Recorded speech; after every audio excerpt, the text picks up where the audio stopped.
নমস্কার, Deepa's thought spicy হটে সবাইকে স্বাগত। ঘাম ঝরা গরমেতে টক টক খাবার, যত খাই মন তবু চাই বারবার। আজ তাই এনেছি গো দই মাখনি, রেসিপি শুরু করি চলো এখনই। বন্ধুগণ, দই মাখনি রেসিপি আজকে নিয়ে এসেছি। তার জন্য বেশ কিছু মশলা এখানে সাজিয়ে রেখেছি। আপনারা শুরু থেকে শেষ পর্যন্ত দেখতে থাকুন, আশা করি খুবই ভালো লাগবে। চলুন শুরু করি রান্না। তো প্রথমেই গ্যাসটা জ্বালিয়ে নিয়েছি, তারপরে কড়া গরম করতে বসিয়ে দিলাম।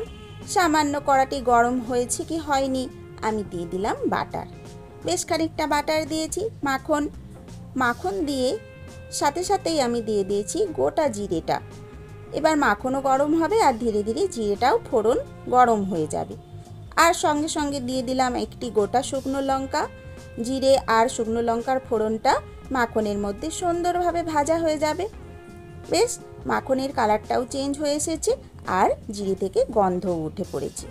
এখন আমি যোগ করে দিলাম কুচিয়ে রাখা রসুনটাও সামান্য নাড়িয়ে নিচ্ছি। হালকা একটু কালার এলেই দিয়ে দেব পেঁয়াজ কুচি। যেহেতু মাখন ঝটপট গরম হয়ে যায়, তাই বন্ধুরা চটপট করে খুন্তি চালিয়ে সমস্ত নাড়িয়ে নাড়িয়ে আমাকে রান্নাটি করে নিতে হবে। হালকাভাবে পেঁয়াজ রসুন ভাজা হয়ে যাওয়ার পরেই হলুদ গুঁড়ো, লঙ্কা গুঁড়ো, জিরে গুঁড়ো, লবণ আর চিনিটি যোগ করে দিয়েছি। এখন ভালোভাবে আবার একবার নাড়িয়ে নিচ্ছি। কিছু সময় নাড়াচাড়া করে রান্নাটি হয়ে যাবে। আজকের এই দই মাখনি রেসিপিটি 4 থেকে 5 মিনিটের মধ্যেই কমপ্লিট। এতে আর কিছুই নেই, কেবলমাত্র দই আর মাখন, সহযোগে সামান্য একটু পেঁয়াজ কুচি, এই মশলা দিয়ে তৈরি। তো বন্ধুরা, এইবার যখনই মশলার সাথে পেঁয়াজগুলো ভালোভাবে একটু মাখামাখি নাড়ানাড়ি ভাজাভাজি হয়ে গিয়েছে, তখনই দিয়ে দিলাম ফেটিয়ে রাখা 1 বাটি দই। এই দই দিয়ে আমরা আঁচটা কমিয়ে দেব আর ভালোভাবে সমস্ত মশলার সাথে মাখিয়ে নেব। আর ঢাকনা চাপা দিয়ে কিছুটা সময় রান্না হতে দেব। ঢাকা চাপা দিয়ে কিছুটা সময় দইটা একটু রান্না হতে দিয়েছি। তারপরে যখন একটু তেল ছাড়া ভাব এসেছে, তখন আমি ওই দইয়ের বাটি ধোয়া জলটা দিয়ে দিয়েছি।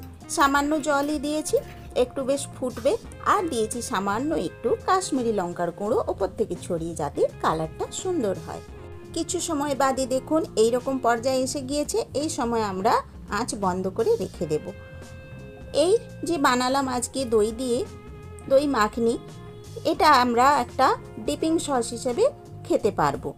আমরা লুচি পরোটা বা রুটির সাথে খেতে পারবো। বেশ খুবই ভালো লাগে বন্ধুরা। বানিয়েছিলাম আলু পরোটার সাথে এই সসটা বানিয়ে আমরা খেয়েছিলাম, বেশ ভালোই লেগেছিল। এই গরমের দিনে টকটক খাবারের মধ্যে এই একরকম খাবার আশা করি আপনাদের ভালো লেগেছে। এইভাবে আপনারা বানিয়ে খাবেন। ভালো লাগলে লাইক, শেয়ার, কমেন্টস করবেন আর অবশ্যই সাবস্ক্রাইব করে আমার পাশে থাকবেন। দীপাস থট স্পাইসি হটকে আরও সামনের দিকে এগিয়ে নিয়ে যেতে সাহায্য করবেন বন্ধুরা। গরমের দিনে বিভিন্ন রকম পদ্ধতিতে আমরা টক দই খেয়ে থাকি। আজকে আমি এইভাবে রেসিপিটি বানিয়ে দেখালাম। আগামী দিনে আরও নতুন নতুন গরমের রেসিপি নিয়ে চলে আসব, যেটা কিনা দই দিয়ে তৈরি। তো বন্ধুরা, আজকে চললাম। সবাই ভালো থাকবেন। আর হ্যাঁ বন্ধুরা, বেল আইকনটি দাবিয়ে নিতে ভুলবেন না কিন্তু। Thank you.